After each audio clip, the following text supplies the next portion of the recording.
अखिलेश यादव ने पंडित धीरेन्द्र शास्त्री पर मोटी रकम लेकर कथा बांटने का आरोप लगाया और कहा कि सभी की हैसियत उन्हें बुलाने की नहीं है।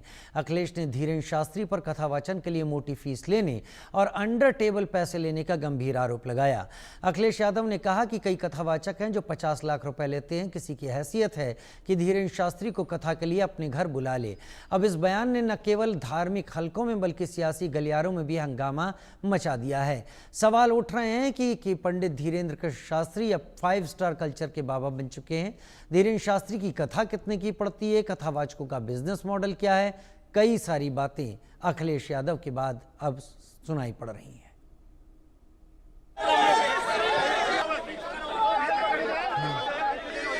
और जो घटना हुई इटावा में, जो कथावाचकों को मैंने बुलाया, वो मैंने इसलिए बुलाया कि समाज में दूरियां ना हो।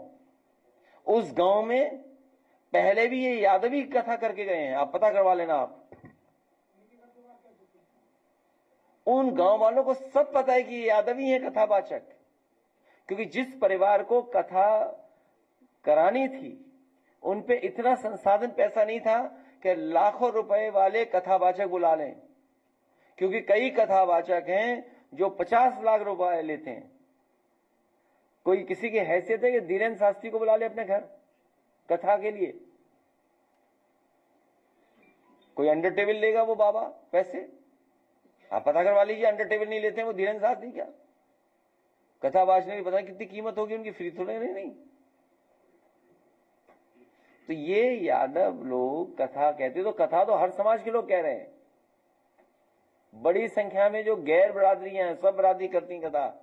तो क्योंकि ये परिवार गरीब था तो इन्हें सस्ते में कथावाचक मिल गए, वो हमारे समाज के कथावाचक हैं जो लाख रुपए लेते हैं। कोई किसी की हैसियत है कि धीरेन्द्र शास्त्री को बुला ले अपने घर कथा के लिए? कोई अंडर टेबल लेगा वो बाबा पैसे? आप पता करवा लीजिए, अंडर टेबल नहीं लेते हैं वो धीरेन्द्र शास्त्री। क्या कथा बाजने की पता कितनी कीमत होगी उनकी, फ्री थोड़े नहीं। धीरेन्द्र कृष्ण शास्त्री तो बहाना है, मकसद सनातन की भावनाओं को ठेस पहुंचाना है, मजहबी तुष्टीकरण के भरोसे गोलबंद कराना है। अखिलेश यादव जी जानबूझ करके धीरेन्द्र कृष्ण शास्त्री के बहाने देश के तमाम साधु संत कथावाचकों का अपमान करने की चेष्टा कर रहे हैं, क्योंकि उनको लगता है कि इनके इस अपमान से एक मजहबी गोलबंदी होती है, मजहबी तुष्टीकरण होता है। और इसीलिए जानबूझ करके उनकी पार्टी के नेता कभी धर्म ग्रंथों को लेकर टिप्पणियां करते हैं, कभी साधु संतों को लेकर टिप्पणियां करते हैं, कभी भगवा पर टिप्पणियां करते हैं और कभी कथावाचकों को लेकर के, जाति को लेकर के टिप्पणियां करने का काम करते हैं। राज्यसभा सांसद डॉक्टर दिनेश शर्मा इस वक्त हमारे साथ मौजूद हैं बात करने के लिए। बात करेंगे कि इटावा में जो कुछ भी हुआ कथावाचकों के साथ, इस पर अखिलेश यादव का ये बयान सामने आ रहा है कि उन्होंने धीरेन्द्र शास्त्री को भी अब कटघरे में ले लिया और कहा है कि अंडर द टेबल वो फीस लेते हैं। देखिए, जो अंदर का दर्द है, वो अंदर का दर्द सनातन के प्रति जो विरोध और प्रतिकार, गुस्सा है, वो विपक्ष का समय समय पर निकलकर बाहर आता है। पॉलिटिशियन के बारे में किसी ने क्यों नहीं कहा? वो कहाँ से ले लेते हैं? अगर कोई अपनी प्रतिभा के आधार पर कोई शुल्क अपनी मेहनत के आधार पर लेता है और कोई उसको देने जाता है और वो उसका टैक्स का भुगतान करता है, तो आप आरोप नहीं लगा सकते। सनातन की एकजुटता, कुंभ की सफलता, कुंभ में जाति बंधन तोड़कर लोगों का एकजुट होकर ईश्वर में आस्था और स्नान, ये अब लोगों को फोटी आंखों नहीं सुहा रहा है।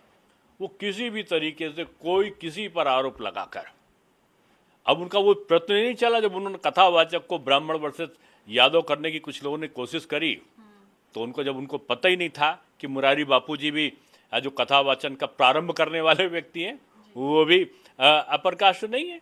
रीतमराज जी से लेकर उमा भारती जी तक का, बाबा रामदेव जी से लेकर बाबा जय गुरुदेव तक का, कितने लोग हैं जिनको ब्राह्मण भी श्रद्धा से उनका अर्चन करता है। लेकिन आप जबरदस्ती जो मान्यताएं सनातन की हैं उनको तोड़ने वालों का पुरस्कार दोगे, ये विघटनकारी जो सोच है। मैं समझता हूँ ये चुनावी वैतरणी पार करने के लिए जो इस प्रकार की घिनौनी सोच है, उससे बचना चाहिए विपक्ष को। और आप ब्राह्मण को आरोपित करके आप समाज को क्या संदेश देना चाहते हो? क्या चीज ले लिया है ब्राह्मण ने? ब्राह्मण ने तो कभी सत्ता अपने हाथ में रखी ही नहीं। उसने प्रतिपादन किसका किया? वो किसका वाचन कर रहा है?